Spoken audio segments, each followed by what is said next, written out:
Ó casal feliz, Joaquim e Ana, a vós toda a criação se sente devedora, e nós também aqui, hoje, estamos nos sentindo devedores a Joaquim e Ana, pois foi por vosso intermédio que a criatura ofereceu ao Criador o mais valioso de todos os dons, isto é, a Mãe Pura, a Virgem Maria, a única que era digna do Criador.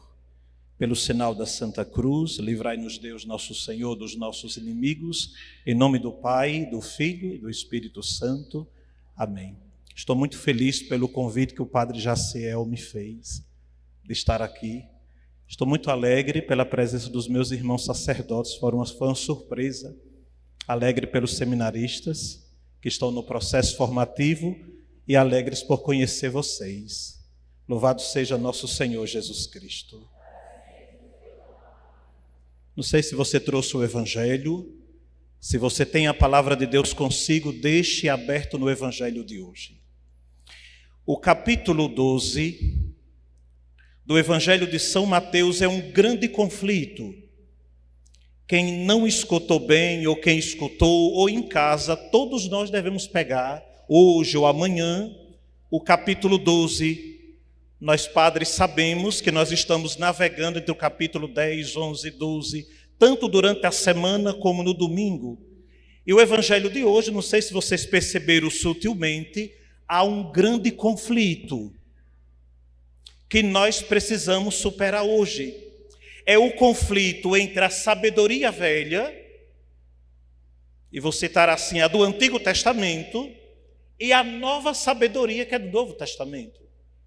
O conflito entre a carne, as obras da carne com uma roupagem espiritual, e as obras do Espírito Santo. Porque nós podemos estar na igreja, na paróquia, sermos seminaristas, coroinhas, sacerdotes, e vivermos na obra da carne sem sabermos. Porque assim como existem os pecados capitais na carne, existem os pecados capitais espirituais. Então é um conflito que nós precisamos superar.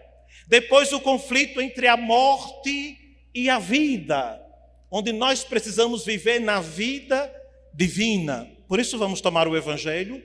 Jesus usa duas expressões para que nós superemos este conflito. Versículos 6, 7 e 8 do Evangelho de hoje. Preste atenção para a criança não distrair vocês, viu?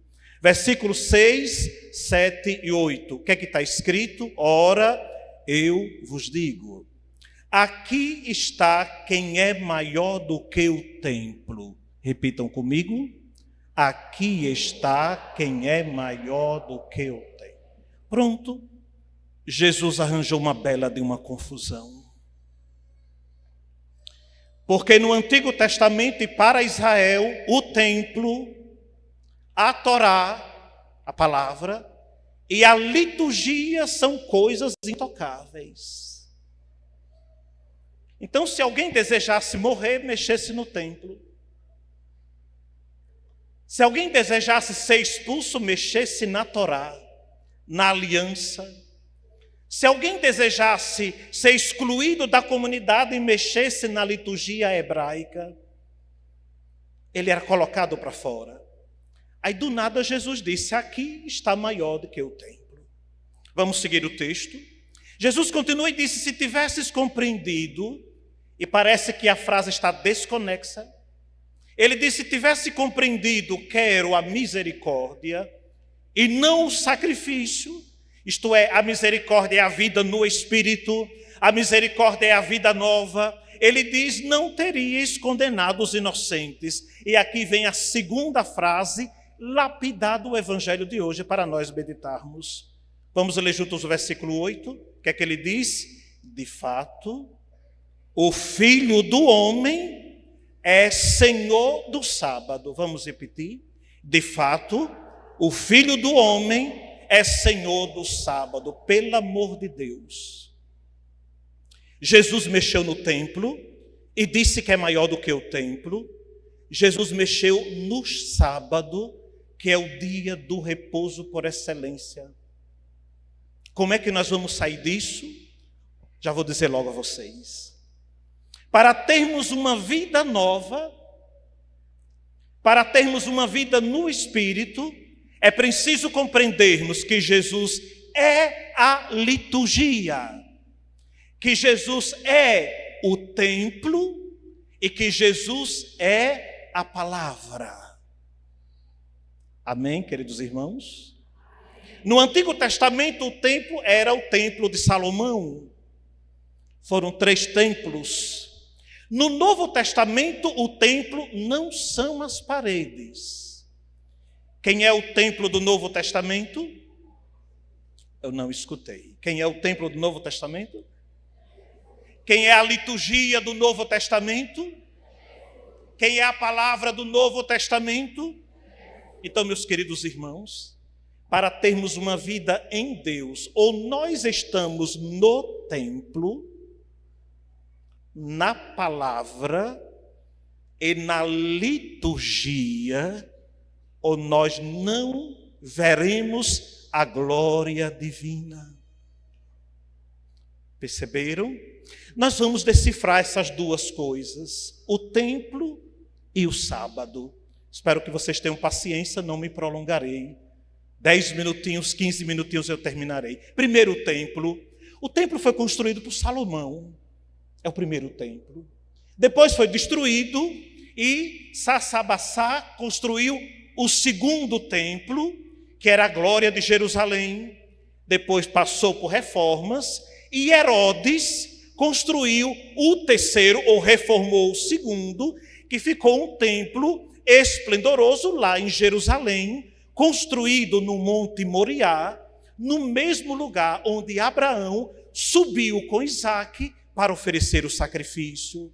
Este terceiro templo, Jesus ia, Jesus rezava, Jesus orava nele. Jesus sentava do lado de fora e ficava contemplando a viúva, lembra do evangelho da viúva, colocando a moeda. Só que uma vez Jesus entra no templo, tira o cinto, a correia e a corda e expulsa os vendiões do templo, purifica o templo. No outro momento Jesus disse: destruís este templo e eu reconstruirei em 3 dias. E alguém disse: 46 anos foram precisos para construir este templo e o Senhor vai destruir e reconstruí-lo em 3 dias. Mas Jesus estava falando de que templo? O templo do seu corpo, do seu coração, da sua vida. Então vejam, meus irmãos, Jesus diz: aqui está quem é maior do que o templo, porque no Novo Testamento, na Igreja Católica, nos cristãos, é preciso entrar em Cristo. Quem aqui já entrou em Cristo, levante a sua mão para que eu observe.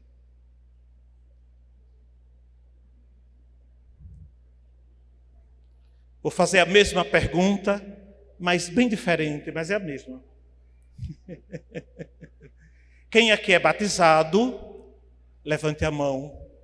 Ora, bola, mudou. Peguei vocês. Nós não podemos sair dessa novena. Nós não podemos chegar no dia 26, na solene liturgia do Senhor em honra a Santana, sem que você entenda isso. Você já está no templo. E você entrou no templo pelo batismo. Daqui do altar dá para ver muito bem o coro, e ali tem 2 espaços. O primeiro espaço se chama coro, é o lugar da escola cantorum, onde sustenta a adoração de Deus. Eles entoam lá, a gente canta aqui, o céu canta lá, e aqui reverbera a glória de Deus. Mas debaixo do coro, ali tem 2 colunas, a gente passa de maneira despercebida, ali é chamada de átrio, é o lugar dos catecúmenos. Quando os cristãos vêm ser batizados, os catecúmenos, as crianças, os jovens, eles não são acolhidos aqui, ali, acolá, são acolhidos debaixo do couro, no átrio, porque Jesus é a porta. Se recorda do capítulo 10 de João? O que é que Jesus disse? Eu sou a porta, quem entrar por mim encontrará pastagem. Daqui a pouco eu vou citar também o Salmo 22. E encontrará a vida eterna. Então, meus irmãos, todos nós aqui, batizados, passamos pela porta. No dia do nosso batismo, no braço do nosso padrinho, da nossa madrinha, da nossa mãe, do nosso pai. Deixa eu dizer uma coisa esplêndida. No dia que nós passamos ali, nós não saímos nunca mais. Porque a vida nova não se caminha para trás, é só para frente. E depois que a gente dá o segundo passo, a gente encontra a liturgia da palavra. O que é que a palavra de Deus faz? Renova a nossa vida. Depois fez um terceiro passo, a gente vai até a pia batismal para receber a vida nova. E a pia batismal é o quê? Um útero. E quarto passo, a gente vem diante do altar para rezar o Pai Nosso, receber a bênção divina e pela primeira vez abençoar e receber a bênção dos nossos padrinhos e afilhados. Então o que é isso? Primeira Páscoa, segunda Páscoa, terceira Páscoa, quarta Páscoa. Primeira passagem, segunda passagem, terceira passagem, quarta passagem. Para entrar em quê? No templo. Digam comigo, eu já estou no templo, que é Cristo Jesus. São Paulo, na carta aos Colossenses, no capítulo 2, ele diz o seguinte, versículo 8, 9 e 10. Estai de sobreaviso, para que ninguém vos engane com filosofias, para que ninguém vos engane com vãos sofismas, baseados nas tradições humanas, nos rudimentos do mundo, em vez de se apoiar em Cristo. Em Cristo. Ele diz, pois, nele, em Cristo, habita corporalmente toda a plenitude da divindade. Em Cristo, meus irmãos, no corpo dele, que é um novo templo, habita toda a plenitude da divindade. E São Paulo diz, tendes tudo plenamente nele, que é a cabeça de todo principado e potestade. Tendes tudo nele. Digam comigo, eu já tenho tudo. Em Cristo Jesus. Não respondam, mas eu vou perguntar. Por quê? Muitos de nós ainda vivem no pecado. Por que muitos de nós ainda vivem sem vida de oração? Por que muitos de nós vivem sem leitura orante da palavra de Deus? Por que muitos de nós ainda vivem sem perdoar o próximo? Por que muitos de nós ainda vivem sem inserir-se na comunidade paroquial? Espero que não tenha ninguém aqui que se comporte desta maneira. Porque caso tenha, você ainda mesmo dentro do templo, ainda não está vivendo como templo de Cristo. Por isso que Jesus brigou com os fariseus, porque os fariseus estavam corretamente no externo, na aparência, nas franjas, na liturgia, na Torá, etc. Mas o coração dos fariseus estava longe da graça, estava longe do poder, estava longe da presença. Aí o Senhor disse, eu quero a misericórdia. Eu quero a união comigo. A essa altura, meus irmãos, nós vamos para a segunda palavra. A primeira é o templo. Então, quem é o templo? Vocês já me disseram. Quem é o templo? Jesus. Jesus é o templo e nós precisamos viver dentro dele, que é o templo da nossa vida. A segunda palavra é o sábado. E o que é o sábado? Eu vou ler a Torá, o Êxodo, capítulo 20, sobre os 10 mandamentos. Vocês já escutaram essa palavra? Estão cansados já? Posso seguir? A palavra diz assim: trabalharás durante 6 dias e farás toda a tua obra, mas no 7º dia, que é, peguem a palavra repouso, que é um repouso em honra do Senhor teu Deus, não farás trabalho algum, nem tu, nem teu filho, nem tua filha, nem teu servo, nem tua serva, nem teu animal, nem o estrangeiro que está dentro de teus muros, diz o Senhor. Porque em 6 dias, porque o repouso do sábado, a palavra sábado quer dizer Shabat, quer dizer repouso, porque em 6 dias o Senhor fez o céu, a terra, o mar e tudo que neles há, e repousou no 7º dia, e por isso o Senhor abençoou o dia de sábado e o consagrou.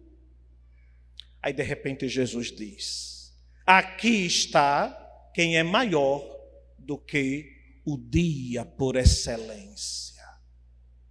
O que é que Jesus está dizendo? A essa altura eu já vou citar o Salmo 22, que muitos de vocês têm a memória. O Senhor diz assim no Salmo 22, que é o salmo por excelência do batismo.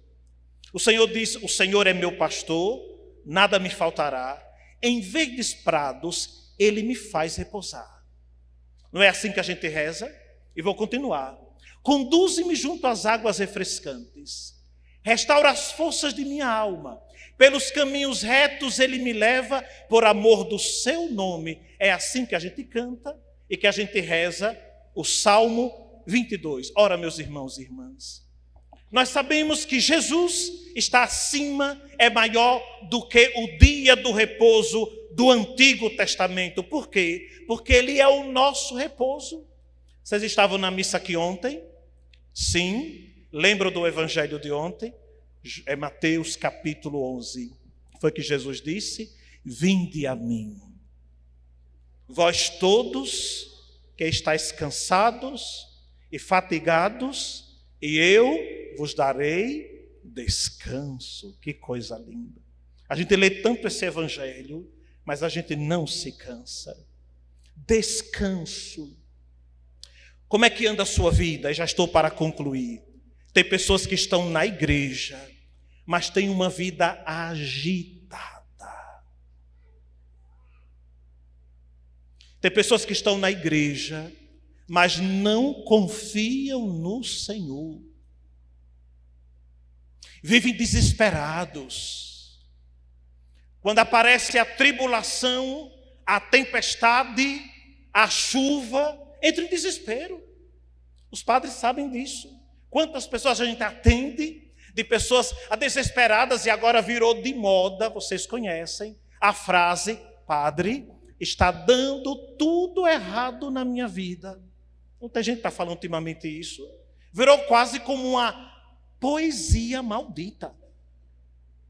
Padre, está dando tudo errado na minha vida. Quebrou tudo dentro de casa, tudo velho. Quebrou tudo dentro de casa. Não.